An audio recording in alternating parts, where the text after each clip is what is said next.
হরে কৃষ্ণ কৃষ্ণ কৃষ্ণ হরে হরে। তো ভক্তবৃন্দগণ, আজকের ভিডিওটি রয়েছে 17ই ফেব্রুয়ারি মঙ্গলবার পালিত হয়েছে ফাল্গুনী অমাবস্যা, তার সাথে সূর্যগ্রহণ। জ্যোতিষশাস্ত্র এবং বিজ্ঞানী উভয় দৃষ্টিকোণ থেকে অত্যন্ত গুরুত্বপূর্ণ বলেই মনে করা হয়। আর এই দিনে সত্যি সূর্যগ্রহণ হবে।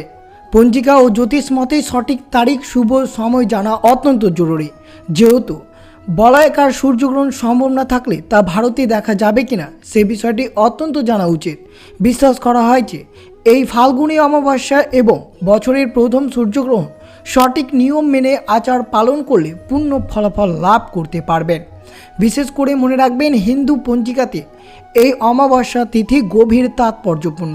আর এই ফাল্গুনী অমাবস্যার দিন পালিত হয়েছে বলয় গ্রাস সূর্যগ্রহণ। তা কখন শুরু হবে এবং তা কতক্ষণ থাকবে এবং কখন শেষ হবে, সূর্যগ্রহণের পর কি করা উচিত, বিশেষ করে মহাদেবের এই মন্ত্রটি জপ করতে পারলে তা অত্যন্ত শুভ ফলদায়ক হতে পারে। এই ফাল্গুনী অমাবস্যার রাতে, বিশেষ করে এই ফাল্গুনী অমাবস্যার সময় পালিত হয়েছে সূর্যগ্রহণ। সূর্যগ্রহণ শেষ হওয়ার পর এই কাজটি যদি আপনারা করতে পারেন, তাহলে এই রাশির জাতক জাতিকরা অবশ্যই আর্থিক উন্নতি লাভ করতে পারবেন, তার সাথে অনেক কিছু সুবিধা প্রাপ্ত হবে আপনাদের জন্য।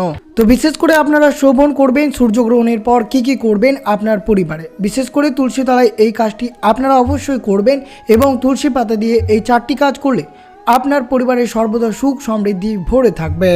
তো অবশ্যই শ্রবণ করুন, ফাল্গুন মাসের অমাবস্যা মঙ্গলবার পালিত হয়েছে, তার সাথে পালিত হয়েছে বলয় গ্রাস সূর্যগ্রহণ।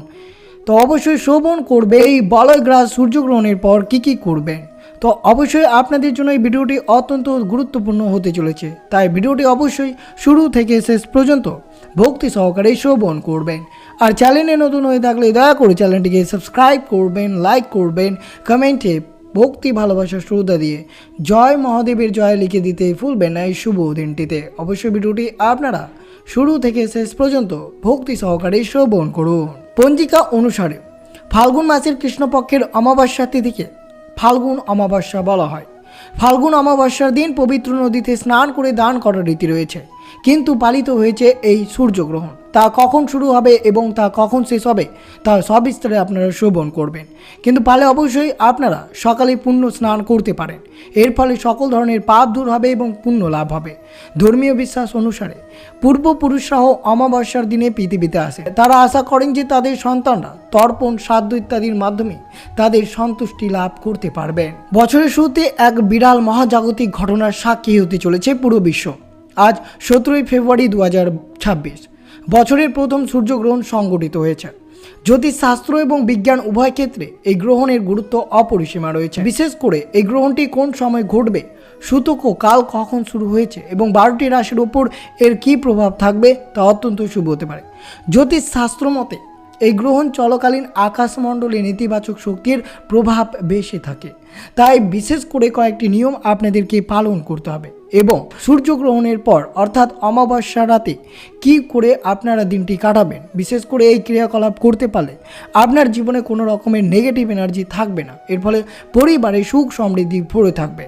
যারা গর্ভবতী মহিলা রয়েছে তাদের জন্য বিশেষ করে সূর্যগ্রহণের পর অর্থাৎ সূর্যগ্রহণ শেষ হওয়ার পর কি করা উচিত তা অবশ্যই শ্রবণ করবেন। 2026 সালের ফাল্গুনী অমাবস্যার শুভ সময় অর্থাৎ কখন শুরু হয়েছে এবং কখন তা শেষ হবে।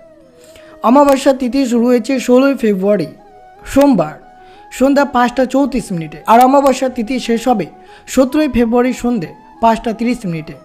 এই অমাবস্যার স্নানের শুভ মুহূর্ত হয়েছে ভোর 5টা 16 থেকে 6টা 7 মধ্যে এবং অমৃতকাল থাকবে সকাল 10টা 39 থেকে 12টা 17। এই সময়ের মধ্যে স্নান, জপ, দান ও তর্পণ করলে বিশেষ পুণ্য ফল পাওয়া যায় বলে বিশ্বাস রয়েছে। আর শ্রবণ করুন, অমাবস্যায় পালিত হয়েছে বলয় গ্রাস সূর্যগ্রহণ, যা 4ই ফাল্গুন 1432 ইংরেজি 17ই ফেব্রুয়ারি 2026 মঙ্গলবার শুরু হয়েছে। সম্পূর্ণরূপে এই ভারতবর্ষে এই বলয় গ্রাস সূর্যগ্রহণটি অদৃশ্য রয়েছে। গ্রহণ স্পর্শ অর্থাৎ আরম্ভ হবে দুপুর 3টা 27 এবং তা চলবে অর্থাৎ শেষ হবে গ্রহণ মোক্ষ অর্থাৎ সমাপ্তি হবে রাত্রি 7টা 58। বলয় গ্রাস সমাপ্তি হচ্ছে রাত্রি 6টা 6। তো অবশ্যই শ্রবণ করলেন অমাবস্যা কখন শুরু হবে এবং কখন শেষ হবে। আর 2026 সালের বছরের প্রথম সূর্যগ্রহণ কখন শুরু হবে এবং কখন তা শেষ হবে তা অবশ্যই শ্রবণ করলেন। কিন্তু অনেক ভক্ত প্রশ্ন করেছেন, প্রভু এই সময় আমরা কি করব। অর্থাৎ সূর্যগ্রহণ চলার আগে পর্যন্ত আপনারা খাবার সম্পূর্ণরূপে গ্রহণ করবেন, কারণ বিশ্বাস করা হয় যে চাঁদ থেকে নির্গত শক্তিশালী রশ্মিগুলো রান্না করে রাখা খাদ্যকে দূষিত করে তোলে। তাই চন্দ্রগ্রহণের আগে বাড়িতে কোনো খাবার রান্না করে রাখা উচিত নয়। গ্রহণ শেষ হয়ে যাওয়ার পর হালকা কিছু খাবার তৈরি করে খেয়ে নিতে পারেন। তা অবশ্যই শ্রবণ করবেন আপনারা গ্রহণের পর কোন কোন খাবার গ্রহণ করতে পারবেন, কিভাবে গ্রহণ করবেন, এবং বিশেষ করে আপনাদেরকে এই 5টি কাজ যদি করতে পারেন তাহলে অবশ্যই সংসারে সর্বোচ্চ সুখ সমৃদ্ধি ভরে থাকবে।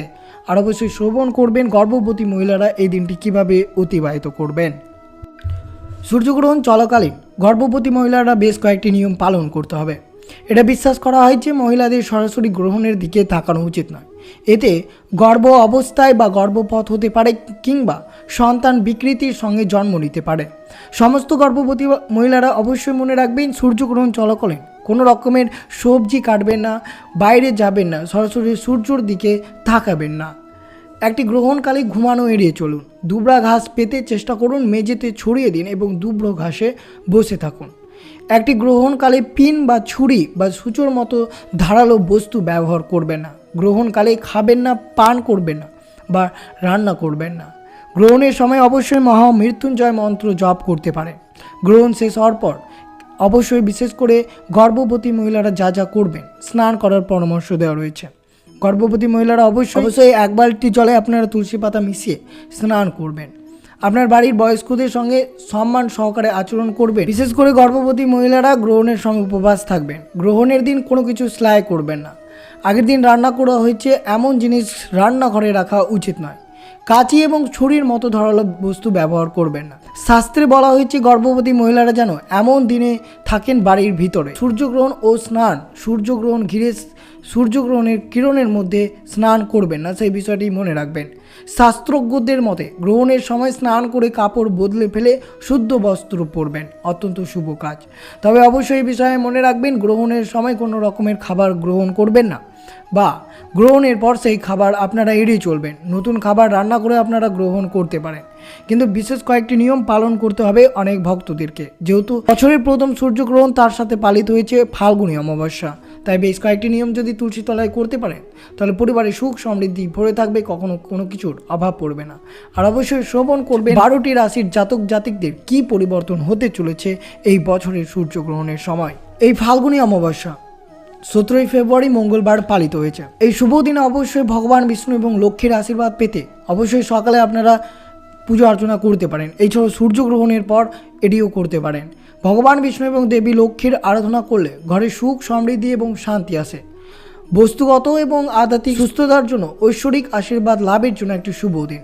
তাই বিশেষ করে সূর্যগ্রহণ শেষ হওয়ার পর তুলসী পত্র দিয়ে আপনারা স্নান করে অবশ্যই ভগবান বিষ্ণু এবং মহাদেবের পুজো অর্চনা করতে পারেন, অত্যন্ত শুভ হতে পারে। বিশেষ করে ওম নমঃ ভগবতে বাসুদেবায় নমঃ এই মন্ত্রটি অবশ্যই সূর্যগ্রহণের পর 108 বার জপ করবেন, তা অত্যন্ত শুভ হতে পারে।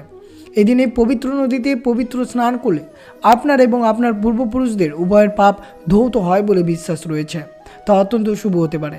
বিশেষ করে তুলসী তলায় আপনারা এই ছোট্ট ক্রিয়াকলাপটি করবেন।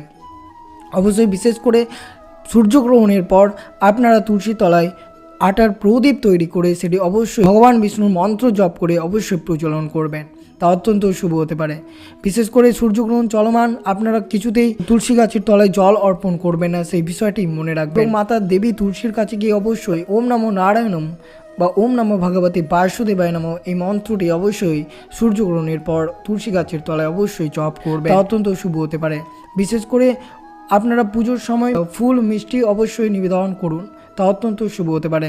আর অবশ্যই আপনারা মনে রাখবেন সূর্যগ্রহণের পর পরিবারের সকল সদস্য তুলসী পত্র যোগ করে আপনারা স্নান করবেন এবং স্নান করার পর ভগবানকে পুজো অর্চনা করবেন এবং ভগবানের নৈবেদ্য নিবেদন করবেন।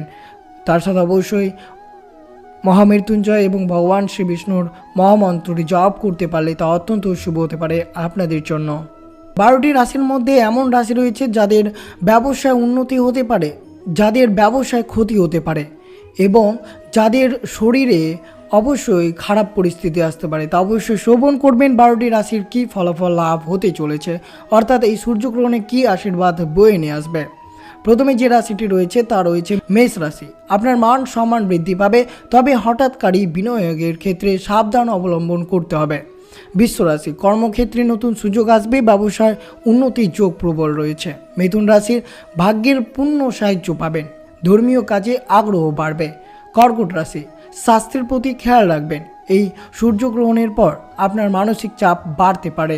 সিংহ রাশি, দাম্পত্য কলহ এড়িয়ে চলবেন, তবে অবশ্যই আপনার ব্যবসায় ক্ষতির আশঙ্কা রয়েছে।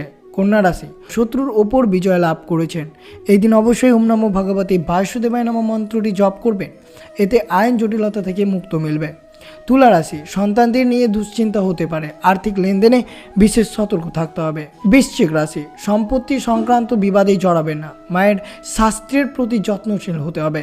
ধনু রাশি, আপনার আত্মবিশ্বাস বাড়বে, কর্মক্ষেত্রে আপনার কাজের প্রশংসা বাড়বে। মকর রাশি, বচনভঙ্গি নিয়ন্ত্রণে রাখুন, হঠাৎ খরচ বেড়ে গিয়ে বাজেট বিগড়ে যেতে পারে, তাই এই সূর্যগ্রহণের পর বেশ কয়েকটি নিয়ম পালন করবেন, যে নিয়মটি আপনাদের সাথে তুলে ধরা হলো। কুম্ভ রাশি, যেহেতু আপনার রাশিতেই গ্রহণ, তাই শারীরিক মানসিক স্বাস্থ্যের উপর প্রভাব পড়তে পারে, তর্কে জড়াবেন না। মীন রাশি, বিদেশ যাত্রার সুযোগ আসতে পারে, তবে অনর্থক ব্যয়ের সম্ভাবনা প্রবল রয়েছে। সূর্যগ্রহণের পর গ্রহণের সময় ওম আদিত্যায় নমঃ বা মহামন্ত্র জপ করবেন এই 12টি রাশি। গ্রহণ চলাকালীন ভগবান নাম স্মরণ করলে নেতিবাচক শক্তি স্পর্শ করতে পারে না। গ্রহণ শেষ হওয়ার পর পুরো বাড়িতে গঙ্গা জল ছিটিয়ে দেবেন, তা অত্যন্ত শুভ হতে পারে যদি আপনারা এই কাজটি করতে পারেন। আর বিশেষ করে তুলসী তলায় যা করতে বললাম তা আপনারা অবশ্যই শ্রবণ করলেন। তো এই ছিল ভিডিওটি ভালো লাগলে অবশ্যই চ্যানেলটিকে সাবস্ক্রাইব করবেন, লাইক করবেন, কমেন্টে ভক্তি ভালোবাসা শ্রদ্ধা দিয়ে জয় শ্রী বিষ্ণুর জয় লিখে দিতেই ভুলবেন না, এবং ভিডিওটি আপনার আত্মীয় ভক্ত বা বন্ধুদের সাথে অবশ্যই শেয়ার করবেন। সুস্থ থাকবেন, সতর্ক থাকবেন। জয় শ্রীকৃষ্ণ, রাধে রাধে।